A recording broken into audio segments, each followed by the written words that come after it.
For over half a century, a single piece of paper literally paralyzed the FBI, the CIA, and the NSA. Just think about that. It wasn't a stolen state secret. It wasn't a blueprint for a nuclear weapon. It was a taunt. A cryptic puzzle mailed by a phantom who hunted young couples in the dark, terrorized millions of citizens across California, and then vanished into thin air without ever leaving his true name. Decades of massive, multi-agency investigations, thousands of prime suspects, and endless sleepless nights for hardened detectives yielded absolutely nothing. The paper just sat there, completely silent, mocking the absolute greatest intelligence minds in the free world.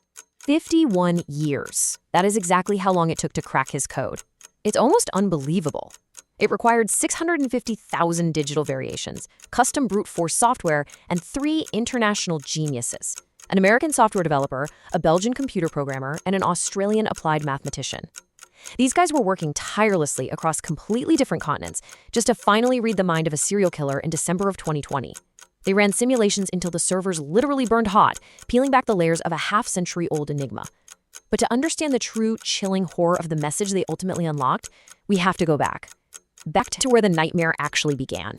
Section 1, Blood in the Dark, The First Strikes.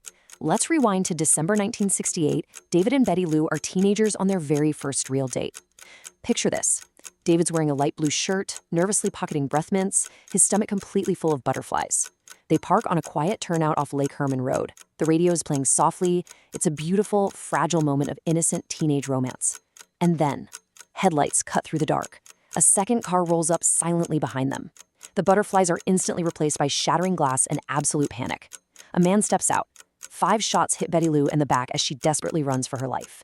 Neither of them ever make it home. Looking at the timeline, you see a rapid, brutal escalation. December 68, Lake Herman Road. July 69, Blue Rock Springs. A young mother named Darlene Sachs and her friend Mike are stalked by a slow-moving Ford Falcon in the dead of night. They're pinned into a dark parking lot, blinded by a high-powered flashlight shining right through the driver's side window. Then, without a single word spoken, they are shot to pieces in a sudden eruption of gunpowder. Mike actually survives, dragging himself across the pavement with his jaw shattered, choking on his own blood. Darlene doesn't. The Phantom had tasted blood, and he was getting hungrier. Shortly after that July 4th ambush, the Vallejo Police Department gets a phone call in the middle of the night. The dispatcher answers, and the voice on the other end is calm, perfectly even, almost rehearsed, and completely devoid of any adrenaline or human emotion. He gives precise directions to the bleeding bodies, and then delivers this haunting, matter-of-fact confession. "I also killed those kids last year. Goodbye." But here is a deeply unsettling detail that almost nobody knows. The public payphone he used to make that call, it was located just blocks away, directly in front of the Vallejo Sheriff's Office. He wasn't running away in a panic. He was standing out in the open, literally watching the police station as he spoke to them. Section 2. Taunting the press. The game begins. You see, the Phantom wasn't just satisfied with blood in the dirt. He wanted an audience. The San Francisco Chronicle newsroom, a bustling, noisy hub of daily reporting, was abruptly dragged into a psychopath's deadly game. Unmarked envelopes began arriving. Inside were cryptic, meticulously drawn symbols and a terrifying, absolute threat. Print these codes on the front page of your newspaper, or I go on a kill rampage this Friday night. He promised to cruise around and pick off people all weekend until he had killed a dozen. The media was unwittingly forced to become an active player. He weaponized his madness using what's called a homophonic substitution cipher. In a normal code, A equals 1, B equals 2. But here, one plain letter is represented by multiple shifting symbols, like a backwards Q, a square, or a triangle. It makes breaking the code through normal frequency analysis almost mathematically impossible. A prominent psycholinguistics expert actually claimed the killer must be a highly trained military cryptographer. But here's the classified feeling truth nobody talks about. It's very likely he just plagiarized the entire encryption method from 2 basic library books. Like the Codebreakers, he wasn't necessarily an evil genius. He was a copycat with a library card. But honestly, the truth of his intelligence didn't even matter, because the psychological terror he unleashed worked flawlessly. In a subsequent letter, the ghost finally decided to give himself a name, declaring simply and coldly, "This is the Zodiac speaking." He signed his letters with a distinct, eerie crossed circle symbol, looking exactly like the crosshairs of a sniper's rifle. With that one single phrase, he transformed from a nameless drifter into a mythological monster. The entire Bay Area went cold with a suffocating, paralyzing fear. 1 million. Fast forward to September 1969. An idyllic picnic at the beautiful Lake Berryessa becomes a daytime nightmare. A man emerges from the trees wearing a medieval black executioner's hood with his crosshairs stitched in white onto the chest. He's wielding a 30-centimeter blade. It's a horrific, agonizing daytime stabbing that leaves another young woman dead. At the bloody scene, police find the killer's footprints, heavy, size 10.5 wing walker boots, a massive physical clue. But they couldn't track him. Why? Because of one insurmountable obstacle: 1 million. Those specific boots were part of a massive, untraceable million-pair government contract for military personnel. He wore the perfect, invisible shoe lost in a sea of 1 million identical souls. Section 3. The unforgivable police mistake. Think about the tension here. The Zodiac is leaving bloody footprints, writing arrogant letters, making taunting phone calls, and yet he remains a total ghost. He is always one step ahead. But October 1969 changes absolutely everything. He surprisingly shifts his hunting grounds from remote, isolated lovers' lanes to the upscale, brightly lit, and crowded streets of northern San Francisco. He gets into the back of Paul Stine's yellow taxicab, directs him to a quiet intersection in Presidio Heights, wraps his arm violently around the driver's neck, puts a 9mm handgun to his right cheek, and pulls the trigger.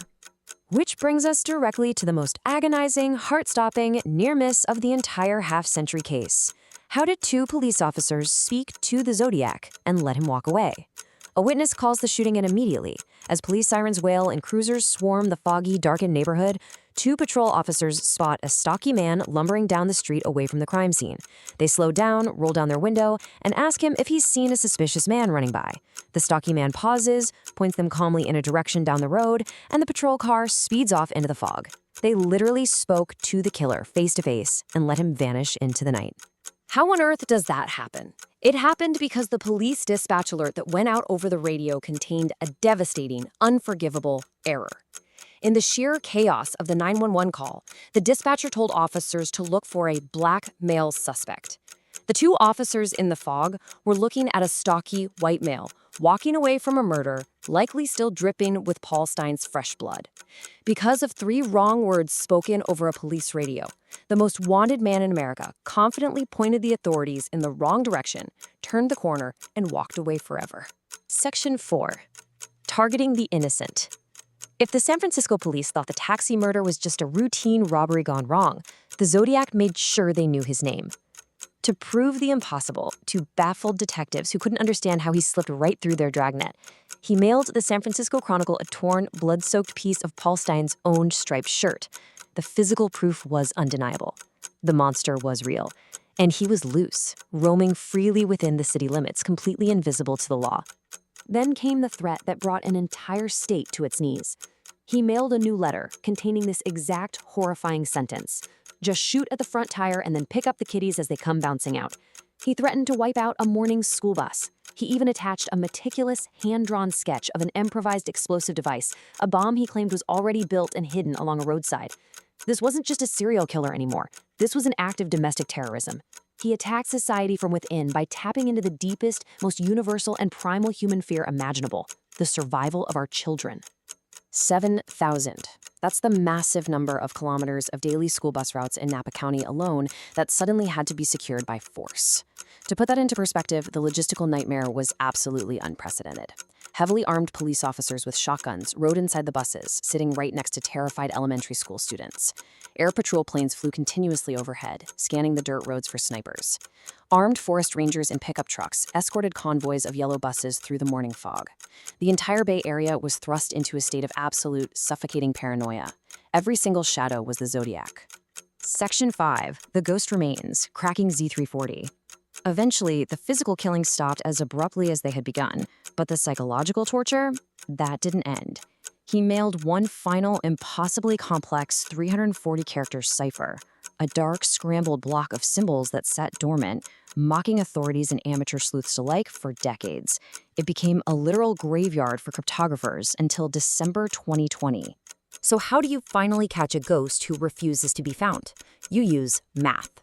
That international trio I mentioned earlier, David, Jarl, and Sam, finally broke the unbreakable code. They discovered the Zodiac had intentionally made a mistake to throw off computers. First, they split the 340-character cipher into 3 separate blocks.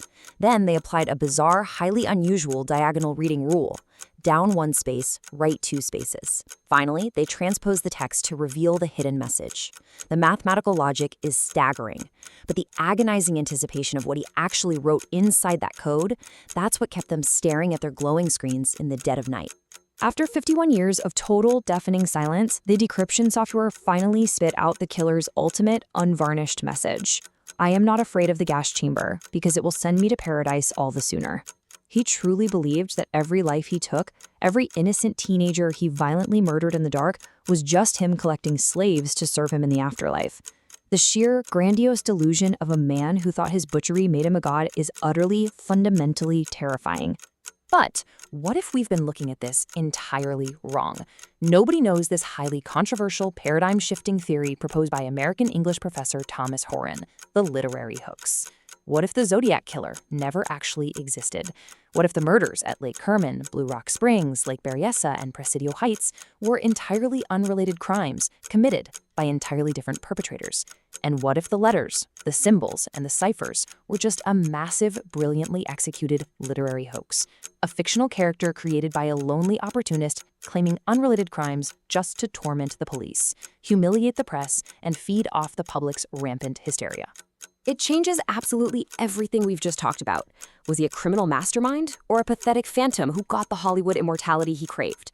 By obsessing over his symbols and his letters, did we give this monster exactly what he wanted? Did we build the myth for him? I want you to share this explainer, debate this with your friends, and ask yourself, who really created the Zodiac?